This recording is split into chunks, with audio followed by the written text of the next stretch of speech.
Bismillahirrahmanirrahim. Assalamualaikum warahmatullahi wabarakatuh. Alhamdulillah, wassalatu wassalamu ala rasulillah wa ala alihi wa sahbihi wa mawalah, wa la hawla wa la quwata illa billahi, amma ba'd. Allahumma allimna ma yanfa'una wanfa'na bima 'allamtana wa zidna ilman ya arhamar rahimin. Rabbi shrah li sadri wa yassir li amri wahlul 'uqdatam min lisani yafqahu qawli. Ikhwati fid din, a'azzani Allah wa iyyakum. Pertama-tama marilah kita panjatkan puja dan puji syukur kita kehadirat Allah Azza wa Jalla, yang dengan nikmat dan karunia Allah Azza wa Jalla kita bisa kembali berkumpul di masjid yang mulia ini, bersama-sama melakukan suatu ibadah kepada Allah Azza wa Jalla, suatu hal yang diperintahkan oleh Allah Azza wa Jalla. Dan Allah subhanahu wa ta'ala memotivasi orang-orang yang duduk di majlis-majlis ilmu, yang duduk di masjid Allah Azza wa Jalla untuk membaca Al-Quran, mentadabburi Al-Quran dan mempelajari ilmu agama melalui lisan Rasulullah sallallahu alaihi wasallam, yang mana beliau sallallahu alaihi wasallam bersabda, "Wa majtama'a qaumun fi buyutillah fi baitin min buyutillah yatluna kitaballah wa yatadarasunahu bainahum illa nazalat alaihimus sakinah wa ghashiyatuhumur rahmah wa haffathumul malaikah wa dzakarahumullahu fi man 'indah." Dan tidaklah suatu kaum berkumpul dari rumah Allah, dari masjid Allah Azza wa Jalla, kecuali akan turun bagi mereka ketenangan dari Allah Azza wa Jalla. Dan Allah Azza wa Jalla akan meliputi mereka dengan rahmat Allah Azza wa Jalla. Dan para malaikat akan turun menaungi orang-orang yang duduk di masjid-masjid Allah untuk mempelajari ilmu agama dan membaca Al-Quranul Karim. Dan yang terakhir, sebagai penghormatan dari Allah Azza wa Jalla, Allah akan menyebutkan namanya di sisinya. Fulan ibnu Fulan hadir di masjid Allah Azza wa Jalla. Bentuk penghormatan dari Rabb kita, dari Allah Azza wa Jalla bagi para penuntut ilmu. Ikhwati fid din, a'azzani Allah wa iyyakum. Insyaallah pada sore hari ini teringat di tahun kemarin Masjid Ulil Albab, kalau tidak salah juga sudah mengadakan kajian di bulan Ramadan. Dan tahun kemarin Ana juga sempat diberi sedikit kesempatan untuk datang ke sini mengisi sebuah tema, yang mana temanya waktu itu adalah terkait dengan puasa.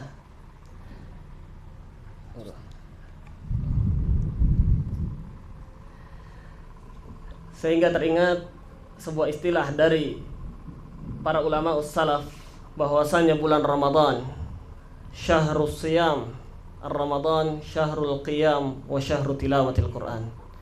Bulan Ramadan adalah bulannya puasa, bulannya al-qiyam, salat kepada Allah Azza wa Jalla, dan bulannya tilawatil Quran, membaca Al-Quran.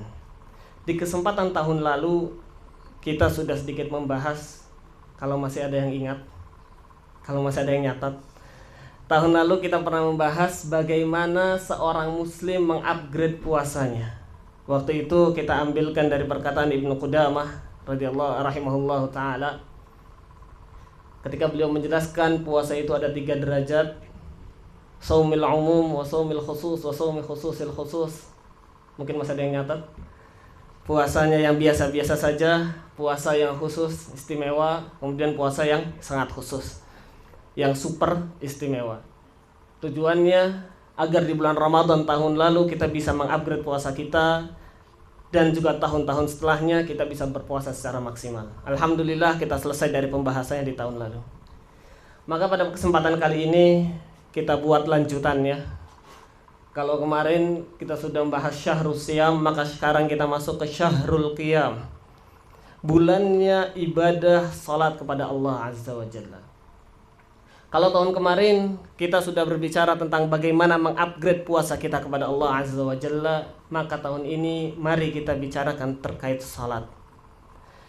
Jika kita lihat di bulan Ramadan, secara kuantitas alhamdulillah insya Allah semua kaum muslimin di bulan Ramadan kuantitas ibadah salatnya lebih dari bulan-bulan lainnya.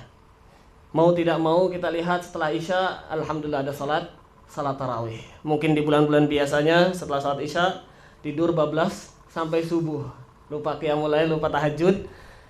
Tapi di bulan Ramadan mau nggak mau kita salat tarawih. Jadi secara kuantitas insya Allah alhamdulillah semuanya sudah meningkat. Maka sekarang pertanyaannya tinggal satu.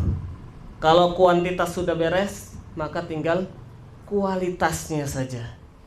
Apakah sholat yang kita lakukan setiap hari, yang kita lakukan di bulan yang mulia ini, di bulan Ramadan, adalah sholat terbaik yang sudah kita persembahkan kepada Allah Azza wa Jalla? Apakah sholat-sholat kita sudah bisa merasa khusyuk dalam sholat kita sehingga kita mempersembahkan sholat yang layak bagi Allah Azza wa Jalla? Maka pembahasan kali ini adalah terkait kualitas sholat. Sebelum kita mulai, kita lihat dulu, kita kembali dulu ke zaman Nabi kita Muhammad sallallahu alaihi wasallam. Kita kembali ke zaman salaful ummah, ke zaman sahabat. Kenapa kita harus kembali dulu? Karena terkait ibadah, qudwah bagi seorang muslim, tauladan bagi seorang muslim adalah Nabi Muhammad sallallahu alaihi wasallam. Dan Nabi Muhammad sallallahu alaihi wasallam diutus oleh Allah Azza wa Jalla sebagai rasul. Allah utus sengaja dari golongan manusia. Supaya apa? Supaya ibadahnya bisa ditiru oleh manusia yang lain. Tidak Allah Azza wa Jalla utus dari kalangan malaikat. Susah kita menyamai ibadah malaikat. Allah utus dari kalangan manusia Nabi Muhammad ini. Supaya apa? Supaya bisa kita tiru ibadahnya. Makanya ketika kita berkata, oh itu kan Nabi Muhammad, itu kan sahabat, susah kita sama seperti mereka. Oh enggak juga. Diutusnya Nabi Muhammad dan para sahabat itu supaya kita bisa mengikuti Nabi Muhammad dan para sahabat. Apa yang mereka lakukan sebenarnya bisa kita lakukan. Sebenarnya bisa kita lakukan. Walaupun tentu dengan kualitas iman yang berbeda, dengan kualitas yang mungkin kita jauh dari Nabi Muhammad, akan tetapi secara logika, secara hakikat yang dilakukan oleh Nabi Muhammad bisa kita lakukan. Berarti bukan alasan bagi seorang muslim ketika disebutkan Nabi Muhammad ibadahnya seperti ini, salatnya seperti ini, kemudian kita beralasan itu kan Nabi. Kita susah seperti itu. Karena susah ya udahlah, nggak usah menyusahkan diri. Bukan seperti itu. Baik, kita kembali ke zaman Nabi Muhammad sallallahu alaihi wasallam dan para sahabat. Bagaimana salatnya Nabi Muhammad sallallahu alaihi wasallam? Kita mulai dari yang paling dekat dulu. Salatut tarawih. Bagaimana salat tarawih Nabi sallallahu alaihi wasallam? Disebutkan dalam asar dari sahabat bahwasannya salat Nabi sallallahu alaihi wasallam la tas'al an husnihinna wa tulihinna. Bagaimana salat tarawih Nabi? Sahabat jawabnya panjangnya segini-segini, bukan seperti itu. Jawabannya satu, jangan tanya bagaimana baiknya tarawih Nabi, jangan tanya bagaimana panjangnya. Berarti panjang sekali. Ini tarawih Nabi sallallahu alaihi wasallam. Dalam athar yang lain, Nabi sallallahu alaihi wasallam pernah salatul lail, qama li qiyamil lail, bangun untuk salat malam. Fi raka'atil ula qara'a al-baqarah kamilan. Rakaat pertama yang dibaca oleh Nabi sallallahu alaihi wasallam surat Al-Baqarah. Full dari awal sampai akhir. Ruku, sujud, naik lagi rakaat kedua yang dibaca adalah surat Ali Imran, lengkap dari awal sampai akhir. Rakaat ketiga lanjut lagi surat An-Nisa. Rakaat keempat surat Al-Maidah. Ini salat Nabi sallallahu alaihi wasallam. Baik. Kalau Nabi kejauhan, kita turun dikit lah. Kita pindah ke sahabat. Bagaimana salatnya para sahabat radhiyallahu taala alaihim? Diceritakan dan diriwayatkan dari Abu Dawud dalam sunannya, dan hadis ini dihasankan oleh Al-Albani dari Jabir bin Abdullah radhiyallahu taala an. Beliau berkata, kharajna ma'a Rasulullah sallallahu alaihi wasallam fi ghazwah. Tatkala itu Jabir bin Abdullah bersama para sahabat yang lain keluar bersama Rasulullah sallallahu alaihi wasallam untuk melakukan sebuah peperangan. Kemudian tatkala para kaum muslimin berhenti di satu tempat, biasanya ketika ada perang, Rasulullah sallallahu alaihi wasallam mengirim beberapa utusan sebagai mata-mata. Jadi untuk melihat bagaimana keadaan musuh. Tatkala itu Rasulullah sallallahu alaihi wasallam arsala rajulan minal muhajirin wa rajulan minal ansar.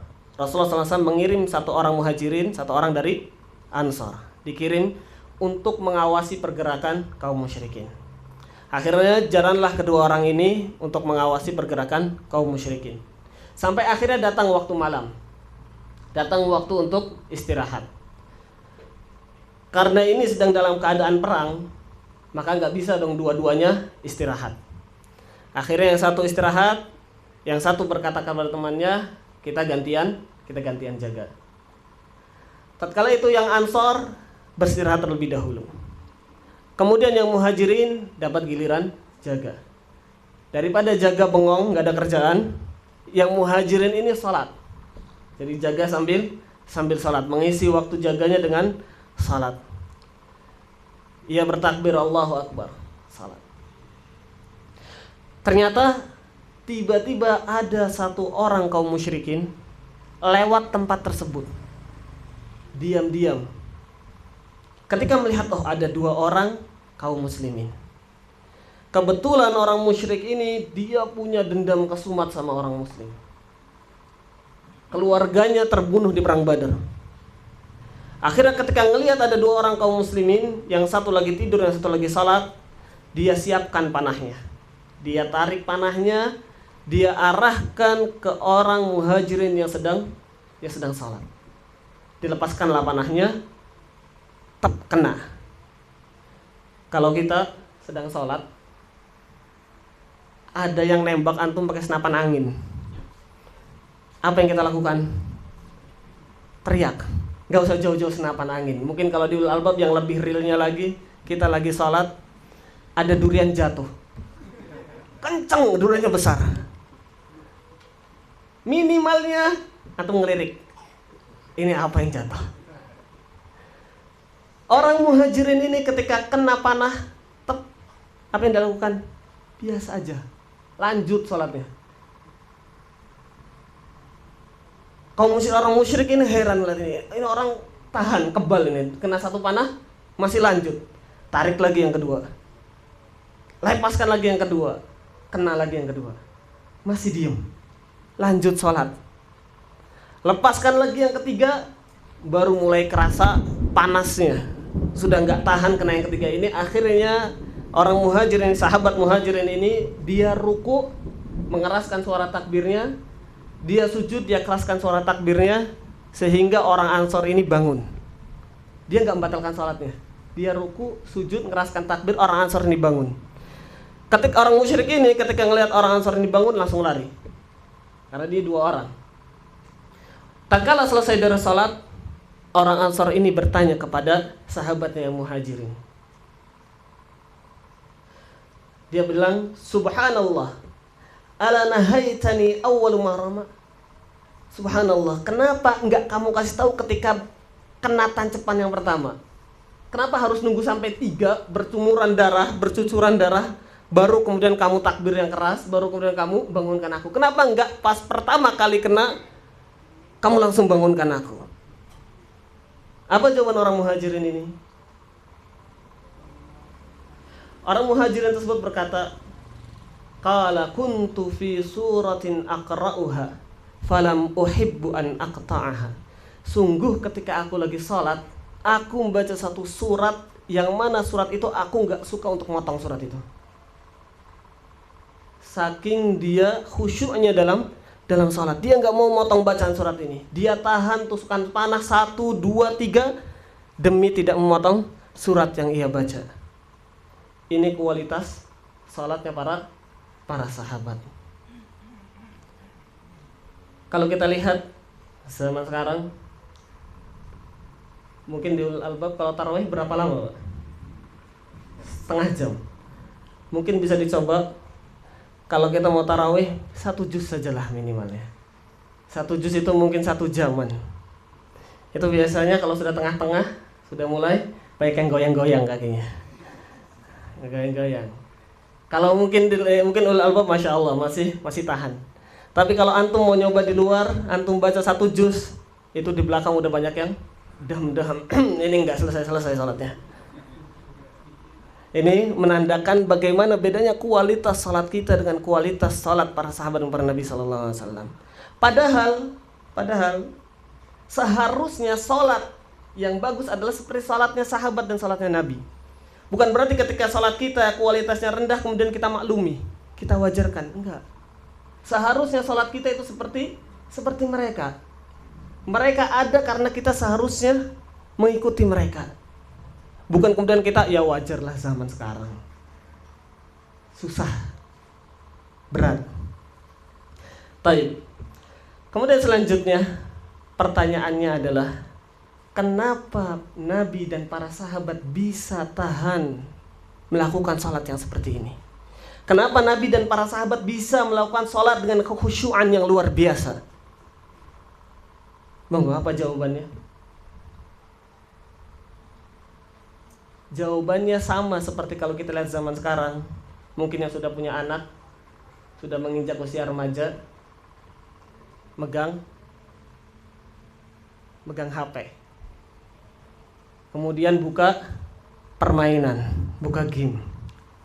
Mulai main gamenya. Kalau antum biarkan sejam, 2 jam, 3 jam, tahan atau nggak tahan? Tahan. Antum panggil lagi main HP gini, nggak kedengeran, khusyuk. Antum pukul dari belakang pun setengah-setengah ngelihatnya, setengah ngelirik sini, setengah ngelirik HP. Kenapa? Berat untuk meninggalkan HP. Lagi khusyuk. Kalau zaman sekarang HP, kalau zaman dulu sholat yang susah untuk ditinggalkan. Kenapa anak-anak remaja ini bisa tahan berjam-jam bermain game itu? Kenapa? Karena nikmat, karena seru, enak, iya enggak? Iya. Begitu pula di zaman Nabi Sallallahu Alaihi Wasallam. Kenapa Nabi dan para sahabat bisa tahan baca surat Al-Baqarah 1 rakaat, Ali Imran 1 rakaat, An-Nisa 1 rakaat, Al-Maidah 1 rakaat? Karena nikmat, menenangkan, gak mau cepat-cepat selesai. Kalau bisa 1 malam sholat, semalam sholat. Kalau bisa sholat ini nggak selesai. Sejam, 2 jam, 3 jam nggak kerasa sholat itu. Karena rasanya nikmat. Oleh karena itu, insya Allah pada sore hari ini tema yang kita angkat adalah kaifa nataladzadzu bis-shalah. Bagaimana caranya supaya kita bisa merasa nikmat ketika sholat. Yang tujuannya dan harapannya, dan tentu ini sebagai pelajaran untuk anak pribadi, pengingat untuk kita sendiri, kemudian kalau bisa diambil manfaatnya, alhamdulillah. Tujuan dari kajian sore hari ini, semoga ketika kita selesai dari majelis ini, ketika kita melaksanakan sholat 1 jam, 2 jam, tiba-tiba gak kerasa. Kok rasanya cepat sejam 2 jam itu? Tujuannya supaya kita bisa merasakan kesenangan tatkala melakukan sholat. Sholat itu bukan hanya menjadi beban bagi kita, akan tapi menjadi kegembiraan, menjadi kesenangan. Sejam 2 jam tidak kerasa. Kemudian tujuan selanjutnya dan harapan selanjutnya ketika kita sudah bisa khusyuk dalam sholat kita, tentu harapannya adalah Allah Subhanahu wa taala dengan ridhanya berkenan memasukkan kita ke dalam surga Firdaus. Karena apa sifat orang yang akan dimasukkan ke dalam surga Firdaus oleh Allah Azza wa Jalla? Allah Subhanahu wa taala berfirman, "Ulaika humul warithun alladzina yarithunal firdausa hum fiha khalidun." Ulaika humul warithun, merekalah orang-orang yang akan mendapatkan apa? Alladzina yarithunal firdaus. Mereka mendapatkan surga Firdaus, hum fiha khalidun, mereka kekal di dalamnya. Di antara sifat orang-orang yang akan kekal di surga Firdaus ini, kita mundur berapa ayat sebelumnya di surat Al-Mu'minun. Ayat pertama, qad aflahal mu'minun allazina hum fi salatihim khashi'un. Yaitu orang-orang yang mereka dalam salatnya mereka khusyuk. Maka ini adalah harapan utama kita, tujuan utama kita, supaya kita bisa khusyuk dalam salat dan Allah Subhanahu wa taala dengan ridhanya berkenan memasukkan kita ke dalam surga Firdaus. Baik. Kembali ke pertanyaannya, kaifa nataladzzu bis-shalah? Bagaimana caranya kita bisa merasa nikmat ketika kita melakukan salat? Insyaallah kita bahas satu persatu kiatnya. Mungkin agak mendetail, semoga waktunya cukup. Bagaimana caranya kita bisa merasakan kenikmatan tatkala melakukan salat? Step pertama, kita mulai dari langkah pertama dulu. Langkah pertama adalah hudurul qalb. Menghadirkan hati kita. Menghadirkan kesadaran kita. Fokus ketika salat. Gak berpikiran kemana-mana. Ustaz, menghadirkan hati itu gampang diucapkan, tapi susah. Banyak pikiran, lagi banyak hutang. Baru Allahu Akbar kepikiran hutang yang ini, ruku kepikiran yang lain. Ikhwati fiddin azanillahu wa iyyakum. Rasulullah sallallahu alaihi wasallam. Antum kira enggak banyak pikiran? Rasulullah sallallahu alaihi wasallam jauh lebih banyak masalah yang beliau pikirkan dibanding kita. Para sahabat pun banyak pikiran yang harus mereka pikirkan. Akan tapi mereka bisa menghadirkan dan memfokuskan kesadaran mereka. Baik Ustaz, kalau memang seperti itu, ya kita usahakan untuk bisa menghadirkan hati. Jawaban ini benar-benar salah. Kenapa saya bilang benar-benar salah? Karena seharusnya menghadirkan hati itu tidak perlu usaha. Loh kok bisa nggak perlu usaha? Sekarang begini, kalau kita dalam keadaan lapar, kemudian di depan kita dikasih 2 piring, yang satu piringnya kosong, yang satu ada makanan, makanannya enak, halal, memang diberikan untuk kita. Mana yang lebih nikmat untuk antum? Ngambil yang ada makanannya apa yang kosong? Yang ada makanannya.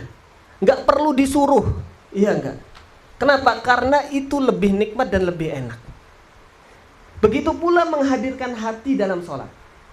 Begitu pula menghadirkan hati, fokus dalam sholat itu ada kenikmatan yang seharusnya dirasakan oleh seorang muslim.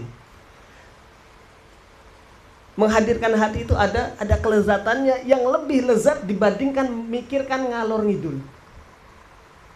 Ketika kita mengangkat Allahu Akbar, kemudian kita fokus, itu ada kelezatan yang lebih lezat dibandingkan antum mikirin hutang, antum mikirin keluarga, antum mikirin masalah dunia. Oleh karena itu, Ibnu Qayyim rahimahullahu ta'ala menyebutkan dalam kitabnya, sururul qalbi ma'allahi la yushbihuhu syai' min na'imid dunya albattah. Kegembiraan hati tatkala bersama Allah Azza wa Jalla dalam salat itu tidak ada yang menyamainya dari kenikmatan dunia sama sekali. Walaysa lahu nadhirun yuqasu bihi, dan gak ada hal yang menyamainya. Wa huwa hal min ahwali ahlil jannah, dan itu adalah salah satu keadaan dari keadaan ahli surga. Tapi Ustadz, ketika sholat harusnya ngerasa enak, tapi kok saya gak ngerasa enak, tapi kok masih tetap enakan ngalor ngidul. Secara fitrah harusnya kita merasa lebih nikmat ketika menghadirkan hati kita, ketika kita fokus dalam salat.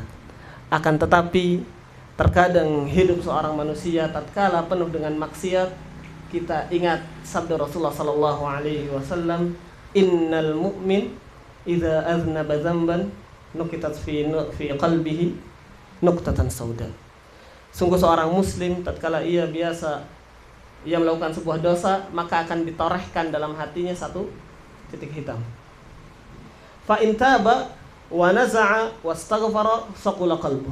Apabila ia bertobat, ia beristighfar, maka dibersihkan titiknya itu. Wa in zadat hatta yughallafu bihi qalbuh. Apabila ia terus melakukan maksiat yang kedua, ketiga, keempat, terus dititikin terus sampai hitam semua hatinya. Fadzakar rana alladzi dzukirallahu fi kitabihi kalla bal rana ala qulubihim. Dan itulah yang disebutkan dalam Al-Qur'an, kalla bal ran, sekali-kali tidak, kan tapi kerak hitam itulah yang menghalangi manusia dari merasakan nikmatnya menghadirkan hati ketika salat. Karena sungguh kalau kita mau berusaha, maka menghadirkan hati ketika salat akan antum rasakan kelezatan yang beda, kenikmatan yang beda dari antum mikirin ngalor ngidul. Oleh karena itu Rasulullah sallallahu alaihi wasallam kalau beliau lagi galau, lagi banyak pikiran, Rasulullah sallallahu alaihi wasallam juga manusia, butuh healing, butuh refreshing. Iya kan? Akan tapi bagaimana refreshingnya Rasulullah sallallahu alaihi wasallam? Refreshingnya Rasulullah sallallahu alaihi wasallam, idza hazabahu amrun au ahzanahu ghammuhu fayaqumu yusalli. Rasulullah sallallahu alaihi wasallam ketika banyak pikiran, banyak ini, beliau bangun salat. Kenapa salat? Refreshing. Ketika Allahu Akbar hanya antara Allah dan antara hambanya itu. Enggak kepikiran masalah dunia yang A, B, C, D. Lupa semua. Istirahat. Oleh karena itu Rasul juga berkata kepada Bilal bin Rabah radhiyallahu taala an, "Ya Bilal, arihna bis salah." Wahai Bilal, buatlah kami istirahat dengan salat. Berikan kami istirahat dengan salat. Karena salat itu istirahat. Capek kita mikirin dunia, nggak akan ada selesainya sampai meninggal. Ketika kita mengangkat Allahu Akbar, pikirkan ini hanya antara engkau dan Allah Azza wa Jalla, hanya antara kita dan Allah Azza wa Jalla. Sudah, jangan percapek diri antum dengan memikirkan perkara dunia ketika salat. 5 menit, 10 menit paling lama, 30 menit kalau tarawih. Kita istirahatkan pikiran kita dari perkara-perkara dunia, hanya antara seorang hamba dan Rabb-Nya Allah Azza wa Jalla.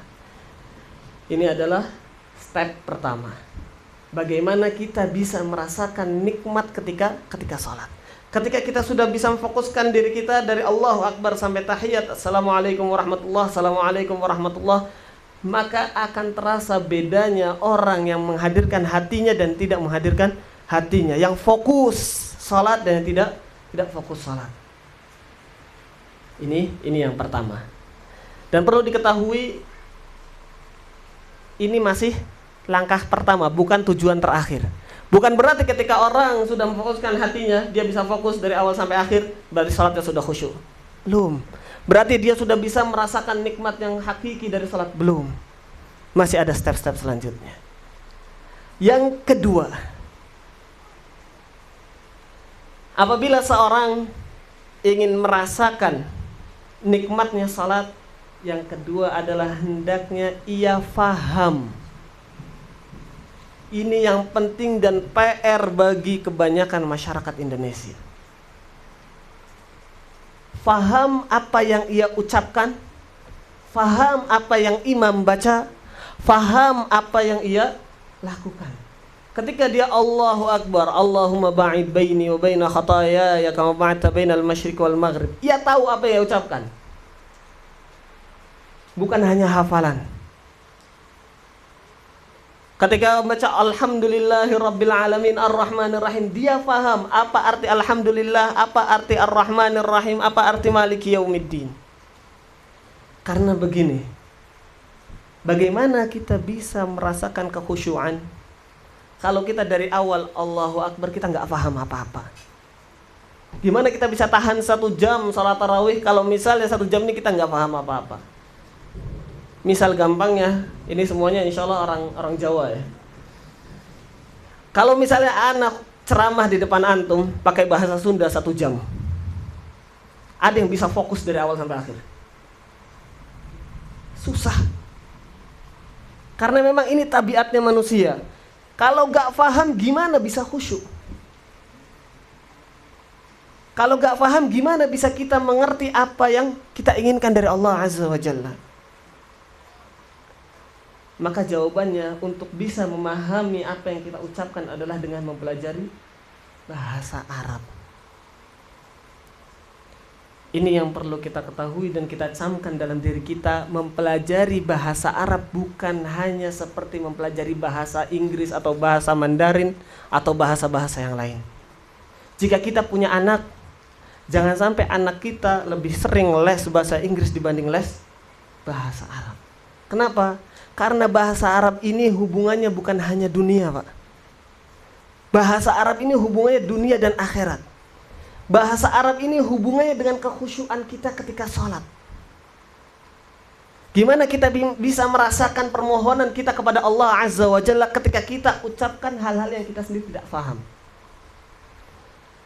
Kadang dulu ketika kita masih kuliah di Saudi, beberapa teman-teman ketika tahu orang Indonesia itu bacaan Al-Qur'annya bagus. Bahkan orang Saudi sendiri yang ngomongnya bahasa Arab, itu mereka belum semuanya bisa baca Quran. Enggak semuanya bisa baca Quran. Orang Indonesia Masya Allah dari kecil udah diajarin baca Quran A, B, C, D. Iramanya bagus, tajwidnya bagus, bacaannya bagus. Tapi ketika mereka tahu orang Indonesia itu bisa baca tapi nggak paham artinya, heran. Kok bisa baca Quran tapi nggak paham artinya? Ini mengherankan bagi mereka. Karena harusnya bisa baca Quran, bisa tahu artinya. Oleh karena itu, dari sekarang kita pupuk kembali semangat kita untuk mempelajari bahasa Arab. Dan kalau nggak salah di Ulil Albab ada pelajaran bahasa Arab ya. Mungkin nanti bisa ditanyakan kepada takmirnya yang mau datang untuk mempelajari bahasa Arab. Ini pentingnya sama dengan mempelajari ilmu agama. Bukan berarti ketika antum datang mempelajari bahasa Arab itu lebih rendah, pahalanya lebih berkurang dibanding antum mempelajari ilmu agama seperti ini. Enggak. Umar bin Khattab radhiyallahu taala an tatkala mengatakan tentang bahasa Arab, "Ta'allamul Arabiyyah fa innahu juz'un min dinikum." Pelajari bahasa Arab karena sungguhnya bahasa Arab itu sebagian dari agama. Bahasa Arab itu agama, Pak. Bukan hanya bahasa semata untuk bicara, enggak. Itu sebagian dari agama. Dan untuk mempelajari bahasa Arab di set target. Targetnya apa? Minimalnya bisa memahami Al-Quran. Biasanya kalau ada targetnya itu lebih termotivasi. Gak usah jauh-jauh belajar nahwu sepanjang antum menyelesaikan buku 1, 2, 3 untuk belajar nahwu, 1, 2, 3 belajar sharaf. Set targetnya yang simpel aja dulu. Untuk memahami Al-Quran. Antum gak bisa ngomong bahasa Arab gak masalah. Minimalnya antum paham Al-Quranul Karim. Ini adalah yang kedua, memahami bahasa Arab. Karena kalau kita lihat ketika kita sholat kemudian kita tidak paham apa yang diucapkan oleh imam, ketika kita Allahu Akbar itu sebenarnya kita punya saingan. Ini saingan paling hebatnya manusia. Siapa saingan paling hebatnya manusia ketika sholat? Itu Pak, tiang masjid. Kok bisa tiang masjid? Kita di masjid berapa lama? Sejam, 2 jam, 3 jam, 4 jam, 10 jam. Tiang masjid 24 jam di masjid. Loh, nggak terima saya Ustaz. Masjidnya 24 jam di sini, tapi kan dia nggak sujud, nggak ruku. Saya kan sujud, saya ruku. Oh, kata siapa? Apa kata Allah Azza wa Jalla? Alam tara annallaha yasjudu lahu man fis samawati wa man fil ard. Tidakkah kamu mengetahui bahwasannya bersujud kepada Allah Azza wa Jalla semua yang ada di langit dan semua yang ada di bumi? Antum kira tiang ini enggak sujud kepada Allah? Tiang ini sujud kepada Allah Azza wa Jalla. Kita saja yang tidak tahu seperti apa sujudnya. Taib, sama-sama sujud, sama-sama ruku. Tapi kita kan berzikir kepada Allah. Kita membaca Al-Quran. Kita bertasbih kepada Allah Azza wa Jalla. Dia diam saja. Oh, enggak juga. Allah Subhanahu wa taala berfirman, "Wa in min syai'in illa yusabbihu bihamdihi walakin la tafqahuna tasbihahum." Dan sesungguhnya tidak ada segala sesuatu di muka bumi ini illa yusabbihu bihamdihi, kecuali bertasbih kepada Allah Azza wa Jalla, walakin la tafqahuna tasbihahum, akan tapi kalian saja yang tidak faham bagaimana tasbihnya mereka. Apa bedanya kalau begitu? Hebatan mana tiang sama antum? Tiang sama kita siapa lebih hebat? 24 jam bersujud, bertasbih kepada Allah Azza wa Jalla. Jauh lebih hebat tiang masjid. Apalagi kalau kita sholat dan kita nggak paham apa yang kita ucapkan, apa yang kita baca, apa yang imam baca. Mustahil seseorang bisa khusyuk dalam sholatnya ketika ia tidak memahami apa yang dibaca. Imam baca 1 juz, antum hanya mendengarkan. Alhamdulillah kalau iramanya enak. Dan akhirnya ini yang terjadi di Indonesia.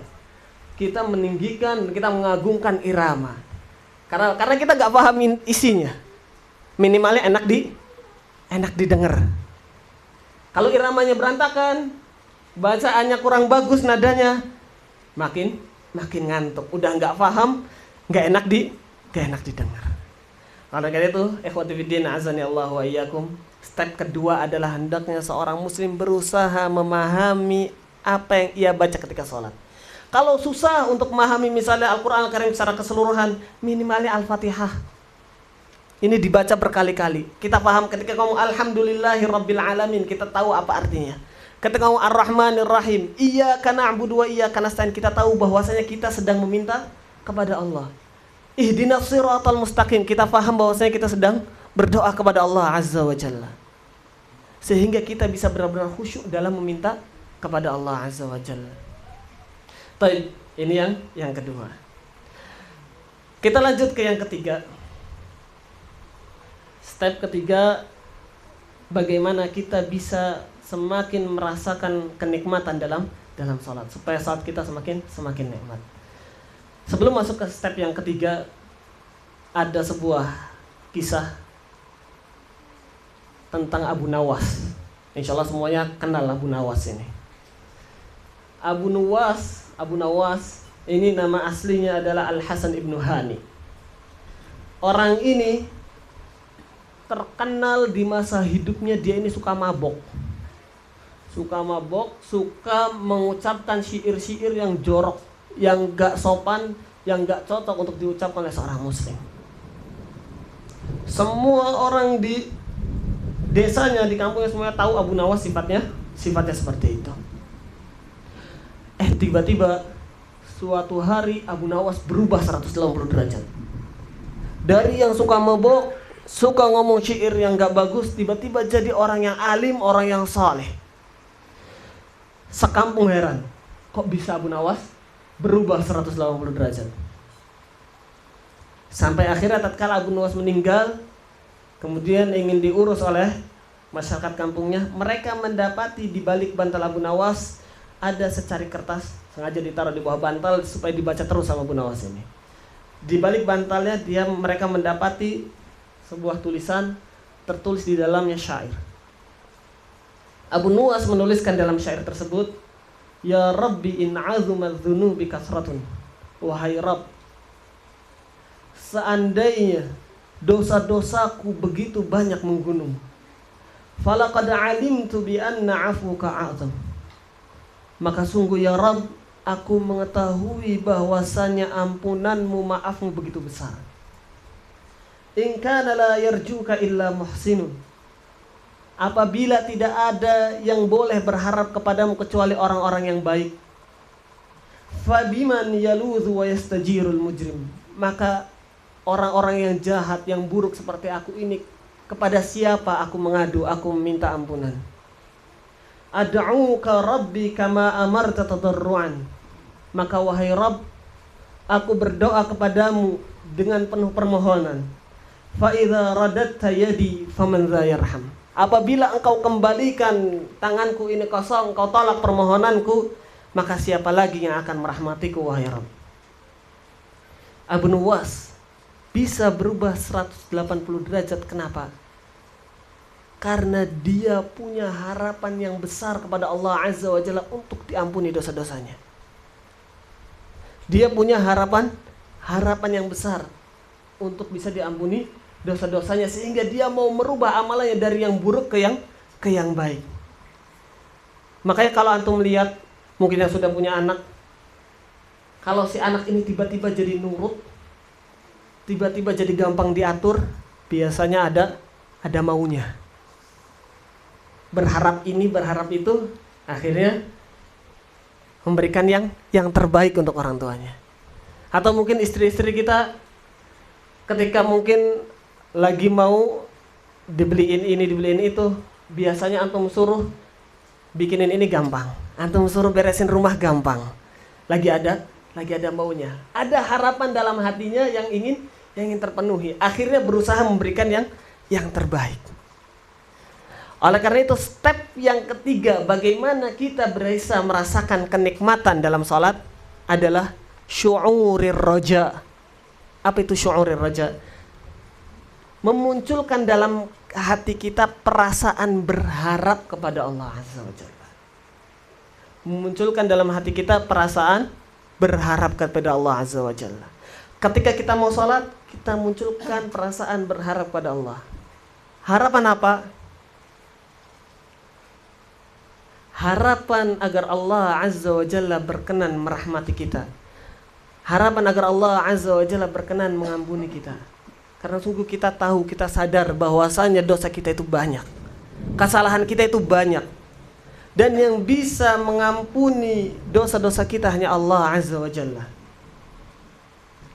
Oleh karena tatkala kita mengangkat tangan Allahu Akbar, kita punya perasaan, ya Allah, aku sholat berharap keridhaan-Mu ya Allah.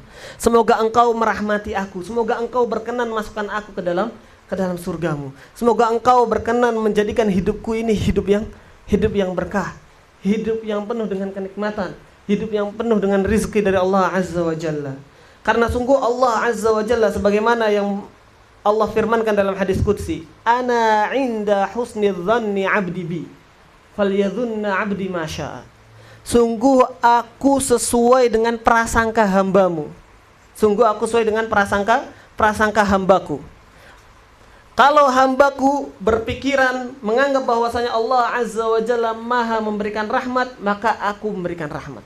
Ketika kita mengangkat tangan kita Allahu Akbar, kita berharap semoga Allah Subhanahu wa taala, dan kita beranggapan bahwasanya Allah Azza wa Jalla maha pengampun, maha pemberi rahmat, maka sungguh Allah Azza wa Jalla akan mengampuni kita. Allah akan merahmati kita. Ini yang bilang bukan saya. Yang bilang adalah Allah Azza wa Jalla, ana inda husni dhanni abdi bi. Aku sesuai dengan anggapan hambaku.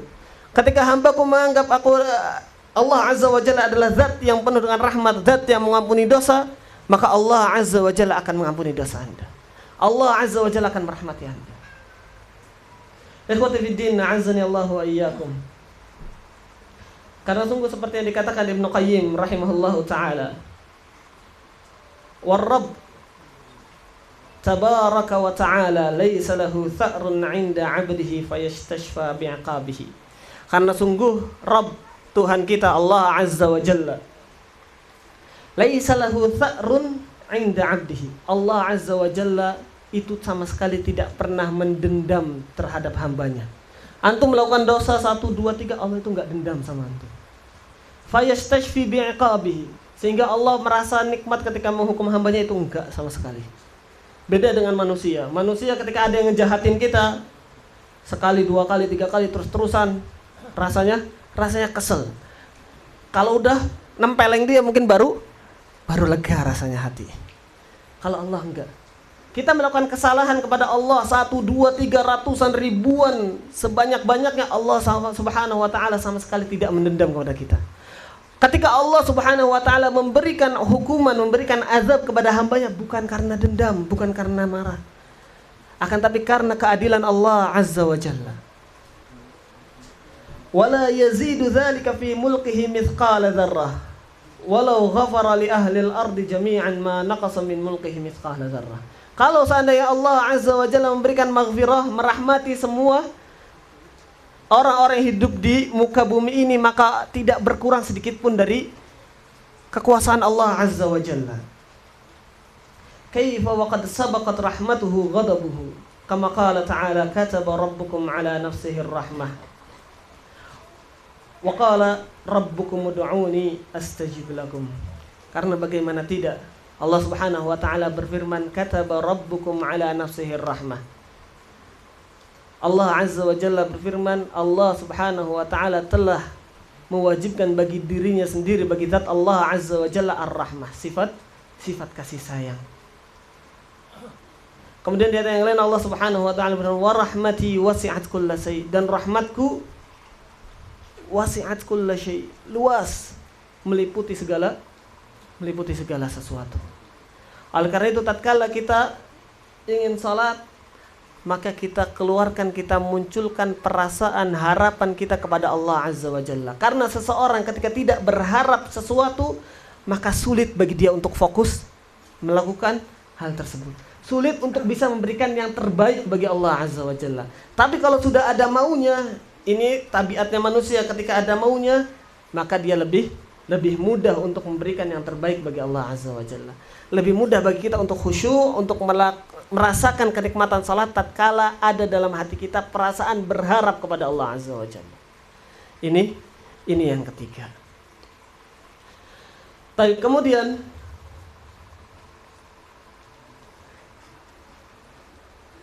selanjutnya adalah yang keempat. Bagaimana caranya supaya kita bisa merasakan kenikmatan tatkala kita melakukan salat kepada Allah Azza wa Jalla. Kalau tadi yang pertama sudah menghadirkan hati, kita fokus dalam salat kita, berusaha fokus, ini step awalnya. Kemudian kita fahami apa yang dibaca oleh imam, apa yang kita baca ketika salat. Yang ketiga, kita munculkan harapan kita kepada Allah Azza wa Jalla, bahwasanya kita ingin sesuatu dari Allah Azza wa Jalla, kita berharap rahmat Allah dan ampunan Allah Azza wa Jalla. Maka yang keempat adalah syu'uril haibah. Apa itu syu'uril haibah? Kita munculkan rasa takut kepada Allah Azza wa Jalla. Kita munculkan rasa takut kepada Allah Azza wa Jalla.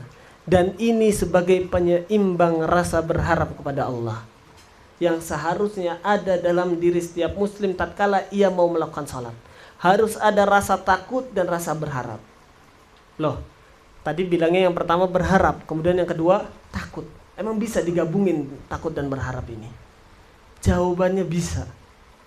Contoh paling gampang ya. Kalau misalnya kita berhutang kepada orang lain. Kita ngutang misalnya 100 juta sama orang lain. Dikasih tempo 1 tahun. 1 tahun baru dilunasi. Ternyata setelah setahun qadarullah kita nggak sanggup buat melunasi. Orang yang ngutangin kita datang ke rumah kita. Tapi kita kenal. Orang yang ngutangin kita ini orangnya baik. Orangnya kalau ada kesulitan dia pasti bantu. Orang ini kalau ngelihat orangnya susah pasti dikasih bantuan. Orangnya sangat baik. Ketika orang itu datang ke rumah kita, kita ngelihat orang itu, kita ngerasa, kita takut. Ini udah waktunya kita bayar utang ini. Belum bisa bayar utang. Tapi kita pun berharap karena orang ini baik, semoga kita dikasih kelebihan, kita dikasih keluangan. Alhamdulillah kalau hutangnya malah dilunasi. Bergabung di dalam diri kita saat itu rasa takut dan rasa berharap. Kita takut orang ini nagih utang, dan tapi kita berharap semoga dikasih keluangan, dikasih keluasan, atau malah dihilangkan hutangnya. Jadi bisa menggabungkan antara rasa takut dan rasa berharap. Begitu pula ketika kita sholat. Kita munculkan rasa takut kita kepada Allah Azza wa Jalla. Kenapa kita harus munculkan rasa takut kepada Allah Azza wa Jalla? Dan di sini yang disebutkan adalah al-haibah, bukan al-khauf. Kalau al-khauf itu hanya takut saja. Tapi kalau haibah itu takut beserta dengan mengagungkan Allah Azza wa Jalla. Gimana maksudnya takut dengan mengagungkan? Kita takut terhadap ular. Ketika kita ngeliat ular kita takut, kita akan lari menjauh dari ular tersebut. Itu karena kita takut sama ular. Tapi kalau kita sebagai seorang anak, kita takut misalnya dengan orang tua kita, apakah kita lari dari orang tua kita? Enggak. Kita takut, tapi takutnya beda dengan takut ular. Iya atau tidak? Ini yang namanya haibah. Takut dengan perasaan mengagungkan. Kita sama ular, kita nggak mengagungkan ular. Ya kita takut, murni takut dia melukai kita. Tapi dengan Allah Azza wa Jalla itu seperti harusnya lebih dari takutnya kita kepada orang tua kita. Kita takut karena kita mengagungkan, kita melihat orang tua kita manzilahnya, kedudukannya jauh lebih tinggi dibanding kita. Ini takut dengan mengagungkan. Dan ini rasa takut yang seharusnya ada bagi dalam diri seorang muslim. Dan ketika seorang muslim takut kepada Allah Azza wa Jalla, dia akan semakin dekat kepada Allah. Dia nggak akan menjauh kepada Allah. Kok bisa takut kepada Allah malah jadi semakin dekat kepada Allah? Kita takut dari Allah Azza wa Jalla karena kita takut terhadap dosa-dosa kita. Kita takut dihukum oleh Allah Azza wa Jalla. Kita takut diazab oleh Allah Azza wa Jalla terkait dosa-dosa kita. Kita takut kepada Allah karena Allah Azza wa Jalla benar-benar zat yang agung, zat yang mulia. Dan kita tahu tidak ada yang bisa melawan marahnya Allah Azza wa Jalla kecuali ridha Allah Azza wa Jalla sendiri. Jadi satu-satunya solusi ketika takut kepada Allah adalah dengan mendekat kepada Allah. Oleh karena itu Rasulullah sallallahu alaihi wasallam ketika berdoa, apa yang beliau ucapkan? Allahumma la malja'a wa la manja minka illa ilaik. Ya Allah, tidak ada tempat kembali dan tempat berlindung minka darimu illa ilaik kecuali kepadamu. Tidak ada tempat berlindung dari amarahmu ya Allah kecuali kembali kepadamu ya Allah. Di doa yang lain Rasulullah sallallahu alaihi wasallam berkata, Allahumma inni a'udzu biridhaka min sakhatik. Ya Allah, aku berlindung dengan ridhamu dari amarahmu. Aku berlindung dengan ridhamu dari amarahmu. Wa bimu'afatika min 'uqubatik. Dan dengan ampunanmu ya Allah dari hukumanmu ya Allah. Wa bika minka, dan darimu ya Allah, dan aku berlindung darimu ya Allah denganmu. Aku berlindung denganmu darimu ya Allah. Karena yang bisa memadamkan marah Allah Azza wa Jalla hanyalah ridha dari Allah Azza wa Jalla. Yang bisa melindungi kita hanyalah Allah Azza wa Jalla.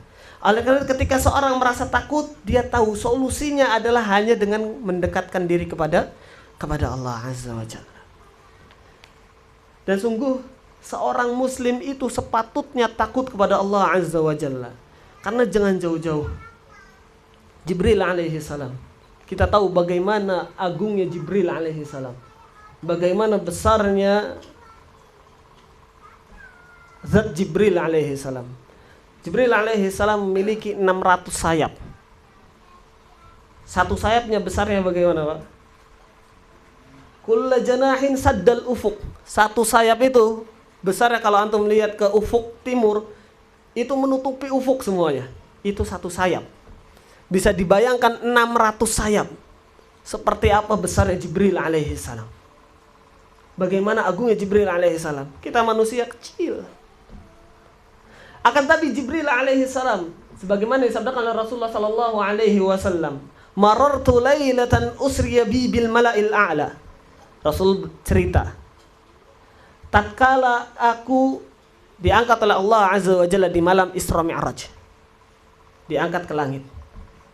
Beliau melewati Jibril alaihi salam, kal halisil bali min khasyatillah Azza wa Jalla. Jibril saat itu tatkala dilihat oleh Rasulullah sallallahu alaihi wasallam kal halisil bali. Halisil bali itu kain yang ditaruh di atas hewan tunggangan. Ya, bentuknya gini. Kalau kain ditaruh di atas hewan tunggangan bentuknya gini, tunduk, takut kepada Allah Azza wa Jalla. Lemes. Ini setara Jibril yang bentukannya jauh lebih agung dibanding manusia. Tapi terkadang kita yang jauh lebih kecil ternyata nyalinya lebih besar dibanding Jibril.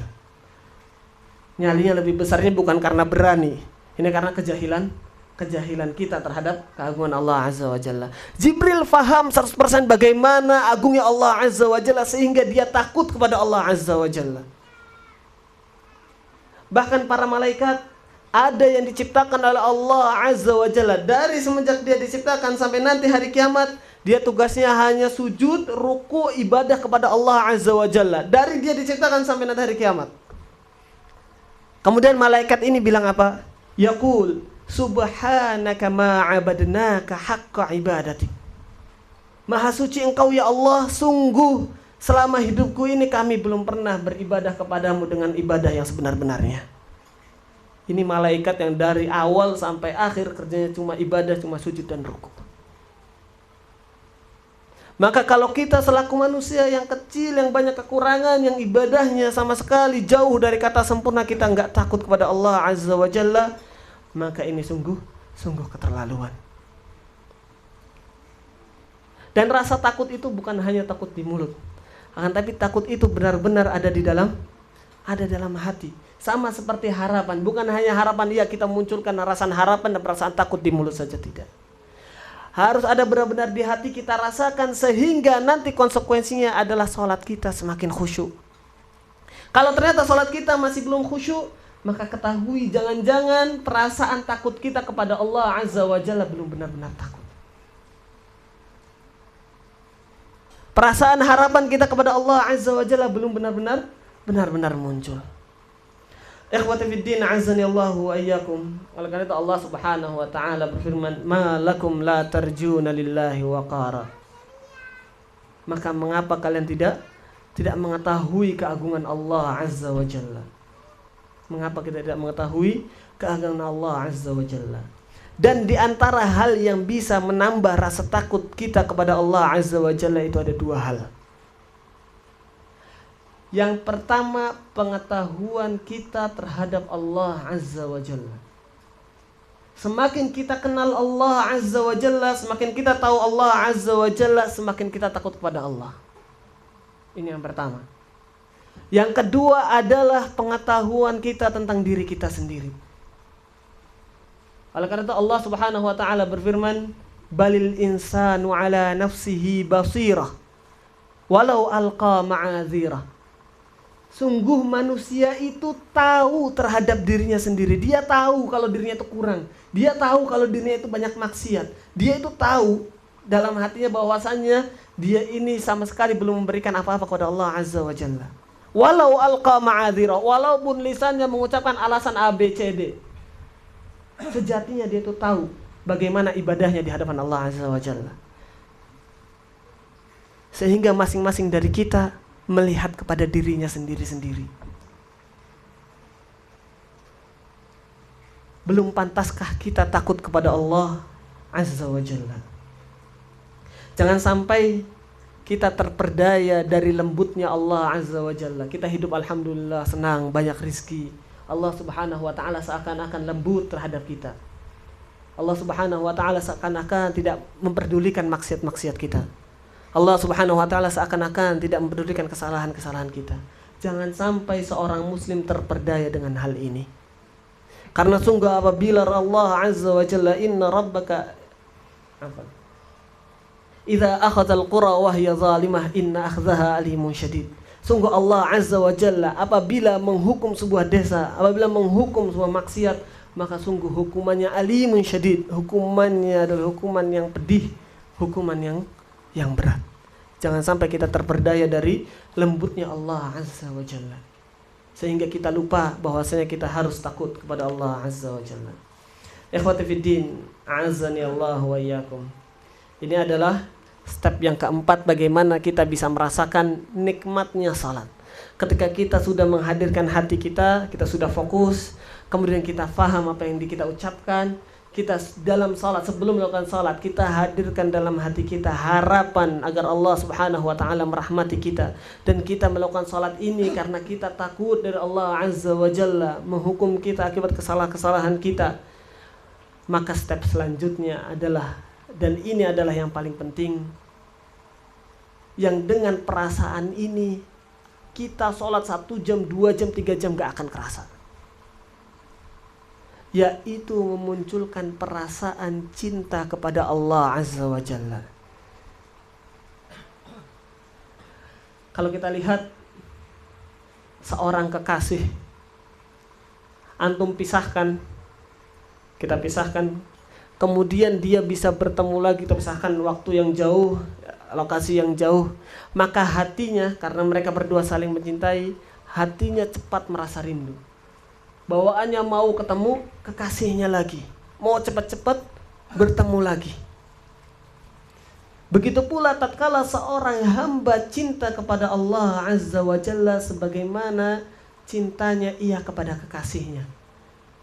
Ketika jauh dari Allah Azza wa Jalla, dia mau cepat-cepat bertemu Allah Azza wa Jalla. Di mana orang itu bisa bertemu dengan Allah Azza wa Jalla?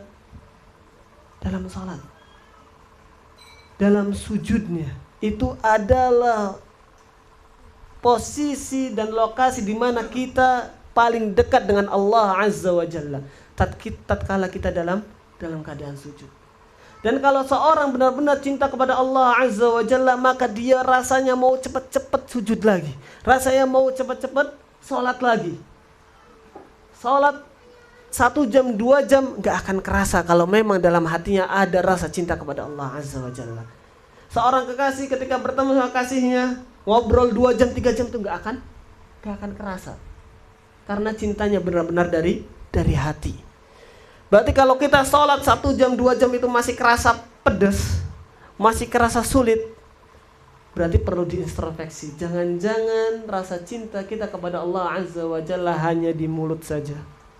Jangan-jangan rasa cinta kita kepada Allah Azza wa Jalla belum masuk ke dalam hati kita. Karena seorang kekasih terhadap kasihnya itu rasanya mau bertemu. Rasulullah sallallahu alaihi wasallam di antara doa yang beliau panjatkan, wa as'aluka syauqa ila liqa'ik.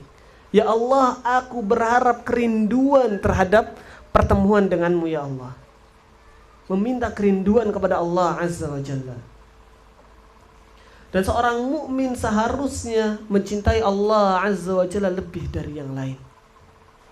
Allah Subhanahu wa taala berfirman, "Wa minan nasi may yattakhidhu min dunillahi andada yuhibbunahum ka hubbillah. Walladzina amanu ashaddu hubban lillah." Dan orang-orang yang beriman cintanya kepada Allah Azza wa Jalla jauh melebihi cintanya kepada yang lainnya. Ikhwati fid din, azani Allahu wa iyyakum. Rasulullah sallallahu alaihi wasallam dalam hadisnya juga mengatakan, "Salasun man kunna fihi wajada halawatal iman." Ada 3 hal yang kalau ada dalam hati seorang muslim, maka akan terasa lezatnya iman, akan terasa nikmatnya iman, akan terasa enaknya sholat, akan terasa nikmatnya ibadah. Yang pertama adalah ayyakunallaha wa rasulahu ahabbu ilaihi mimma siwa. Ia menjadikan Allah dan Rasulnya yang paling ia cintai selain yang lainnya. Allah dan Rasulnya yang paling ia cintai. Taib. Sekarang kenapa kita harus mencintai Allah Azza wa Jalla? Kenapa sih kita mencintai Allah Azza wa Jalla? Karena kita enak ngomong harus cinta kepada Allah. Tapi kenapa kita harus cinta kepada Allah? Jawabannya, biasanya orang itu cinta terhadap sesuatu itu karena 3 sebab. Orang itu cinta terhadap sesuatu karena 3 sebab. Yang pertama, entah karena suatu hal tersebut adalah hal yang indah, ganteng, cantik, enak dilihat. Ini yang pertama. Atau biasanya orang bisa merasakan cinta, merasakan sayang itu karena baiknya perilaku orang tersebut terhadap dirinya. Orangnya baik, suka ngasih saya uang, suka ngasih saya makanan, saya butuh apa dia bantu, kita sayang sama orang itu. Atau li'in'amihi alaihi, atau karena pemberian-pemberian yang diberikan kepada dirinya. Biasanya kembali kepada tiga hal ini. Makanya antum kalau punya istri, antum lihat kalau udah cantik, baik muamalahnya, kemudian banyak pemberian kepada kita, maka itu sudah cinta mati biasanya. Karena memang cinta itu biasa kembali ke ketiga ini. Entah karena itu indah, enak dipandang, entah itu karena perilakunya yang baik, husnul ta'amul, muamalahnya bagus, atau yang ketiga karena pemberiannya yang masya Allah begitu melimpah. Kita lihat satu-satu. Yang pertama adalah karena keindahannya. Ini semoga waktunya cukup, mungkin kita percepat lagi. Yang pertama adalah karena keindahannya. Kalau kita lihat Allah Azza wa Jalla, innallaha jamilun yuhibbul jamal. Allah Azza wa Jalla adalah zat yang paling indah. Allah Azza wa Jalla zat yang paling indah. Makanya kalau antum bayangkan orang paling ganteng di dunia ini, antum bayangkan dalam pikiran antum orang paling ganteng di dunia ini, dan ini adalah perkataan Ibnu Qayyim rahimahullah taala. Beliau berkata, "Walau furidatil khalq kulluhum ala ajmali surah." Kalau misalnya kita bayangkan semua makhluk di bumi ini ganteng seganteng-gantengnya, anggap yang paling ganteng adalah Nabi Yusuf misalnya. Semua orang di muka bumi ini mukanya kayak Nabi Yusuf. Thumma nusibat jamaluhum jami'an ila jamalir Rabbi subhanahu. Kemudian dibandingkan keindahan yang ada di muka bumi ini yang paling ganteng-ganteng ini dengan keindahan Rabb Azza wa Jalla, lakana aqallu min nisbati sirajin da'ifin ila qirasis syams. Maka sungguh gantengnya itu masih jauh, indahnya itu hanya seperti lebih sedikit dari bintang yang kecil jika dibandingkan dengan sinar matahari yang besar. Keindahan Allah Azza wa Jalla. Antum lihat di muka bumi ini, keindahan alam yang Allah Subhanahu wa taala ciptakan, keindahan manusia yang Allah Azza wa Jalla ciptakan, semuanya hanyalah ciptaan Allah Azza wa Jalla. Maka bagaimana dengan penciptanya Allah Azza wa Jalla? Jauh lebih indah, jauh lebih enak dipandang. Oleh karena itu Musa alaihi salam, tatkala itu beliau meminta kepada Allah Azza wa Jalla, Rabbi arini anzur ilaik, ya Allah, aku mau melihat kepada zatmu ya Allah. Apa kata Allah Azza wa Jalla? Qala lan tarani walakin anzur ilal jabal. Allah bilang, Musa kamu gak akan sanggup melihat diriku, akan tapi lihat kepada gunung. Fa in istaqarra makanahu fasawfa tarani. Kalau misalnya gunung itu bisa bertahan setelah melihat keindahanku, maka engkau akan mampu melihatku. Falamma tajalla rabbuhu lil jabali ja'alahu dakka. Tatkala Allah buka sitarnya kepada gunung, hancur gunung tersebut. Fakharra Musa sa'ika. Akhirnya Musa pingsan. Musa melihat kepada gunung yang melihat Allah Azza wa Jalla. Keindahan Allah Azza wa Jalla tidak ada yang menyamai sedikit pun di muka bumi ini. Seindah-indah apapun yang ada di dalam otak antum, maka Allah Azza wa Jalla jauh lebih indah. Karena yang ada di otak kita terbatas. Keindahan yang bisa kita pikirkan, maka Allah Azza wa Jalla jauh lebih indah daripada yang ada di pikiran kita. Maka ikhwati fiddin azani Allah wa iyyakum, tatkala kita mengangkat tangan kita Allahu Akbar, maka ketahuilah bahwasannya Allah Azza wa Jalla meletakkan wajahnya di hadapan kita. Kita berhadapan dengan zat yang paling indah saat itu. Tatkala kita mengangkat tangan kita, kita berhadapan dengan zat yang paling indah. Sebagaimana yang Rasulullah sallallahu alaihi wasallam sabdakan, "Innallaha yansibu wajhahu liwajhi 'abdihi fi salatihi ma lam yaltafit." Allah Subhanahu wa taala meletakkan wajahnya di hadapan wajah orang yang salat selama ia tidak noleh. Selama kita tidak menoleh, maka Allah Subhanahu wa taala sedang berhadapan dengan kita. Allah Subhanahu wa taala letakkan wajahnya dengan wajah kita.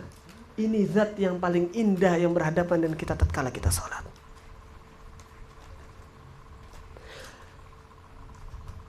Ini adalah yang pertama, keindahan.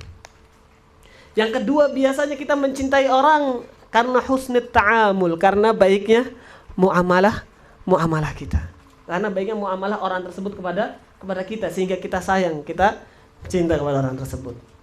Dan ini sudah tidak perlu dipertanyakan lagi, bagaimana lembutnya Allah Azza wa Jalla terhadap seorang hambanya.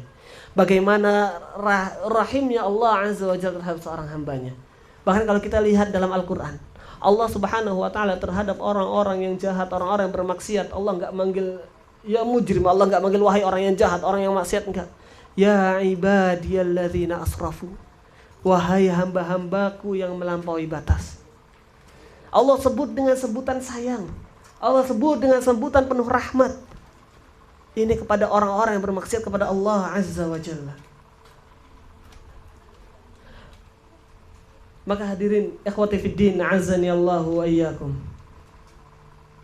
Kalau kita lihat tatkala ada orang yang Masya Allah, orang ini baik kepada kita, orang ini datang kepada kita tatkala kita mengalami masalah. Atau kita ambil permisalan yang lain yang lebih mudah, tatkala kita mengalami masalah yang sulit. Kita mengalami masalah yang sulit. Kemudian Allah Azza wa Jalla menggerakkan hati salah seorang hambanya untuk datang kepada kita menyelesaikan masalah kita. Allah gerakkan hati seorang hamba untuk datang membantu kita, memberikan nasihat. Hubungan kita dengan orang yang membantu kita, tentu kita akan berterima kasih kepada dia.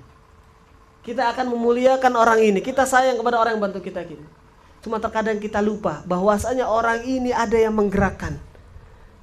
Orang ini digerakkan oleh Allah Azza wa Jalla. Terkadang kita berterima kasih kepada orang ini, kita lupa berterima kasih kepada zat yang menggerakkan orang ini untuk membantu kita. Semua orang-orang yang kita cintai di muka bumi ini karena orang tersebut baik, perlu kita ketahui bahwasanya itu karena Allah Azza wa Jalla menggerakkan hatinya agar baik kepada kita. Kalau kita cinta kepada orang itu, maka sudah sepantasnya kita lebih cinta kepada zat yang menggerakkan hati orang tersebut. Karena orang ini, kalau kita permisalkan dia ini hanya seperti kurir. Kalau kita dikasih paket, orang ini hanya kurir, membawakan wasilah dari Allah Azza wa Jalla. Yang memberikan paketnya siapa? Allah Azza wa Jalla. Kadang kita lupa, kita berterima kasih sama si kurir, tapi ternyata kita tidak berterima kasih kepada yang memberikan paketnya. Ini baiknya Allah Azza wa Jalla dalam memberikan rizki. Segala rizki, kenikmatan yang kita peroleh di muka bumi ini tidak lain dari Allah Azza wa Jalla. Bahkan terkadang ketika kita minta kepada Allah Azza wa Jalla, Allah kabulkan, Allah kabulkan, Allah kabulkan. Sekali, dua kali mungkin Allah tidak kabulkan. Itu pun mungkin karena Allah tahu ini yang terbaik untuk kita. Kita angkat tangan kita, ya Allah saya mau rezeki yang banyak, saya mau mobil baru. Ternyata gak dapat.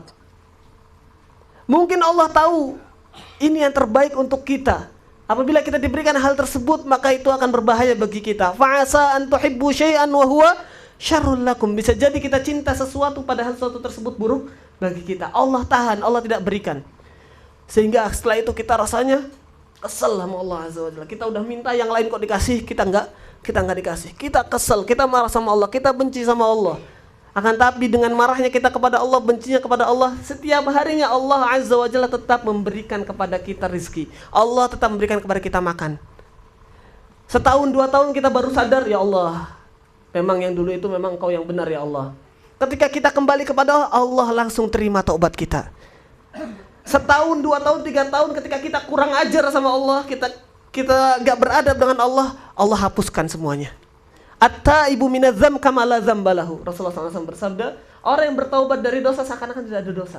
Setahun, 2 tahun kita kurang ajar sama Allah, Allah ampuni. Antum bayangkan antum punya tetangga, bertahun-tahun antum dijahatin terus, tahun, 2 tahun, 3 tahun, kemudian tiba-tiba satu hari tetangga itu datang ke antum, minta maaf. Antum kasih maaf langsung. Berat. Setahun, 2 tahun, 3 tahun ini orang udah gak sopan, udah kurang ajar. Akan tapi Allah Azza wa Jalla, bertahun-tahun kita kurang ajar sama Allah, ketika kita datang kembali kepada Allah Azza wa Jalla bertobat, Allah kasih taubat kita. Allah ampuni semua dosa kita. Bagaimana baiknya Allah Azza wa Jalla. Antum tahu siapa zat yang paling banyak dihina dan dicela di muka bumi ini? Zat yang paling banyak dihina dan dicela di muka bumi ini Allah Azza wa Jalla. Sebagaimana difirmankan, disabdakan oleh Rasulullah, oleh Allah Azza, difirmankan oleh Allah Azza wa Jalla dalam hadis qudsi, syatamani ibnu Adam, manusia itu suka mencelaku. Wa ma yanbaghi lahu ay yashtumuni, dan sungguh tidak pantas aku tuh dicela. Bagaimana mereka mencela Allah? Amma syatmuhu iyaya faqauluhu innali waladan. Di antara celaan manusia kepada diriku, hinaan manusia kepada diriku adalah mereka mengatakan aku memiliki anak. Wa anallahu al-ahadus samad. Akulah Allah al-ahad yang maha esa, satu-satunya tempat bergantung. Lam alid wa lam ulad wa lam yakul li kufuwan ahad. Kita lihat manusia berapa banyak yang kafir kepada Allah. Manusia berapa banyak yang mengatakan Allah Azza wa Jalla itu punya anak. Banyak. Akan tetapi walaupun Allah Azza wa Jalla dicela, dihina seperti ini, kita lihat kehidupan orang-orang yang mencela Allah Azza wa Jalla tersebut. Apakah mereka diharamkan dari rezeki Allah? Tidak. Allah tetap memberikan mereka makanan. Allah apabila mereka sakit, Allah Azza wa Jalla berikan mereka kesembuhan. Apabila mereka butuh, Allah Azza wa Jalla berikan apa yang mereka butuhkan. Ini bagaimana baiknya Allah Azza wa Jalla. Oleh karena itu, zat yang paling baik, yang paling sayang terhadap kita adalah Allah Azza wa Jalla. Bahkan disebut oleh Ibnu Qayyim, fahuwa arhamu bi ummin min waladiha. Sungguh Allah itu lebih sayang, lebih baik dibanding sayangnya seorang ibu terhadap anaknya kepada hambanya. Maka tatkala kita tahu bahwasanya muamalah Allah Azza wa Jalla begitu baik terhadap kita, hal jazaul ihsani ilal ihsan. Maka bukankah balasan kebaikan adalah kebaikan juga? Ketika kita tahu Allah banyak kebaikannya kepada kita. Antum misalnya punya teman, kita punya saudara yang saudara ini terus berbuat baik kepada kita. Apakah tega kita mukul kepalanya? Apakah tega kita berbuat jahat kepadanya? Tidak tega.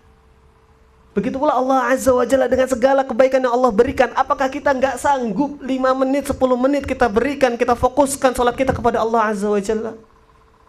Keterlaluan. Seharusnya seorang muslim ada hal jazaul ihsani ilal ihsan. Bukankah balasan kebaikan yang Allah berikan kepada kita, seharusnya minimalnya kita bisa berikan kebaikan juga. Kita luangkan waktu kita 30 menit, 20 menit, 10 menit untuk berdiri di hadapan Rabb, berdiri di hadapan Allah Azza wa Jalla yang telah banyak memberikan karunia-Nya kepada kita. Ikhwati fiddin, azani Allah wa iyyakum, karena waktunya sudah mepet. Masih ada beberapa poin, tapi mungkin nanti kapan-kapan kalau ada waktu mungkin kita lanjutkan lagi. Ada amanah beberapa hadiah dari takmir masjid, dan semoga ini tidak menghalang kita dari keikhlasan. Semoga tujuan mencatat ataupun menuliskan bukan hanya karena hadiahnya, ini hanya tambahan. Jadi sebelum kita tutup, mungkin akan ada beberapa pertanyaan yang mungkin bisa angkat tangan. Yang pertama yang mudah-mudah saja. Kita sebutkan di awal tadi terkait sifat orang yang akan Allah Subhanahu wa taala wariskan surga Firdaus. Apa sifat orang atau sifat manusia yang akan Allah Subhanahu wa taala berikan baginya surga Firdaus? Monggo.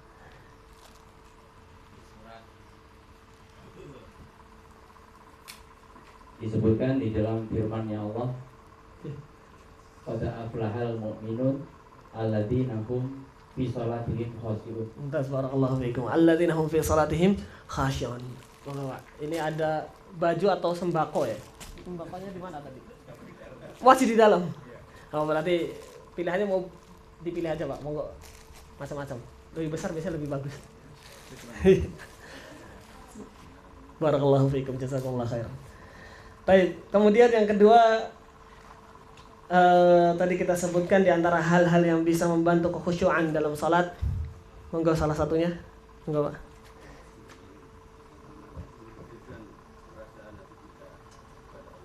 Mumtaz, barakallahu fiikum. Monggo diulangi mungkin. Menghadirkan perasaan hati kita. Mumtaz, barakallahu fiikum. Menghadirkan hati kita, fokus kita ke dalam salat. Hudurul qalb. Memahami apa mungkin satu-satu aja, Pak, nanti biar banyak. Ya, jazakallahu khairan. Hadiah sembakonya di dalam mungkin bisa dikeluarkan. Monggo mungkin bisa dipilih, Pak. Oh, ini ada sembako juga. Ada sembako, ada baju, bisa dipilih ya. Satu-satu, Pak. Satu-satu. Supaya kebagian banyak nanti. Baik, itu yang pertama adalah hudurul qalb. Enggak, yang kedua sebelahnya Memahami bacaan yang kita baca dalam salat itu. Mumtaz, memahami bacaan yang kita baca dalam salat. Kemudian selanjutnya ya. Kemudian selanjutnya yang ketiga adalah tatkala kita memahami bacaan dalam salat, kita teringat perkataan Umar bin Khattab. Nah, ini ya, kasih agak susah dikit. Perkataan Umar bin Khattab terkait bahasa Arab. Ada yang ingat? Monggo di belakang. Diangkat. Mumtaz, barakallahu fikum. Oke, maju ke depan. Ta'allamul Arabiyyah fa innaha juz'un min dinikum. Belajar bahasa Arab karena bahasa Arab sebagian dari agama kita. Tapi kemudian pertanyaan selanjutnya adalah kita sebutkan beberapa perasaan yang harusnya dimunculkan oleh seorang muslim tatkala ia ingin salat. Yang pertama adalah masalah yang di pojok belakang lagi.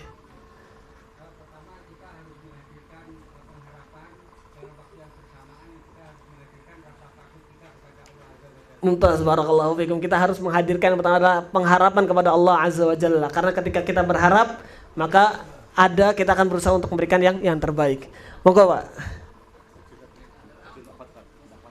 Untuk akhwat. Oh iya. Pindah ke akhwat dulu ternyata. Sebelum pertanyaannya habis. Untuk hadiahnya yang akhwat nanti mungkin bisa dibagikan ya. Tapi untuk ibu-ibu yang di belakang, sekalian ngetes, mungkin barangkali ada yang nyatet atau ada yang memperhatikan. Selain perasaan berharap kepada Allah Azza wa Jalla, perasaan apa lagi yang seharusnya dimiliki oleh seorang mukmin tatkala ia ingin merasakan kenikmatan dalam salatnya? Monggo ibu-ibu.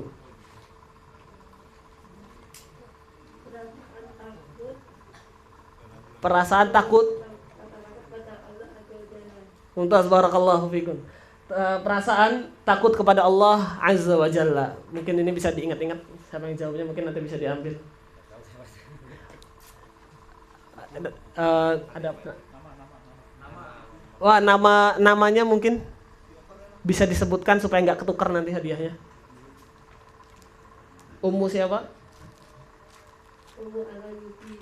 Ummu Alayubi. Taib. Mungkin bisa diingat-ingat, Pak. Nanti hadiahnya bisa diambil di Bu Israel insyaallah. Baik, kemudian masih akhwat, masih ada 3, masih ada 2 lagi nih. Sudah buka? Buka sambil buka puasa kalau gitu. Sambil diminum.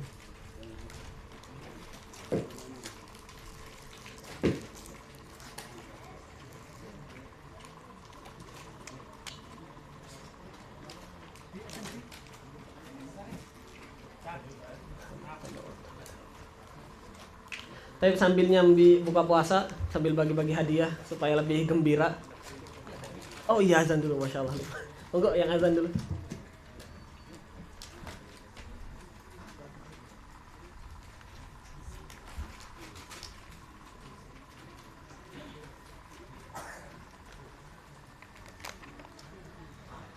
Allahu Akbar.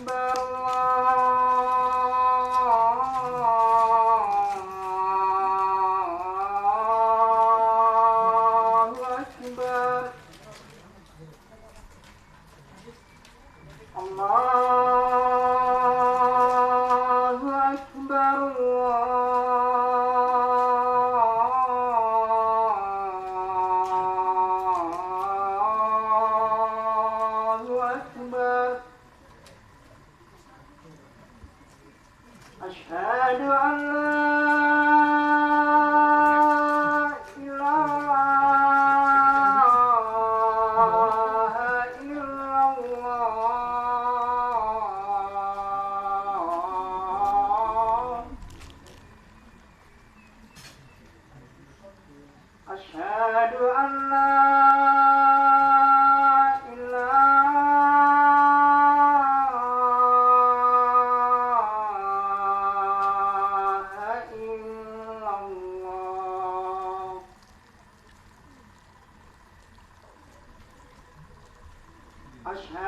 anna Muhammadar Rasulullah.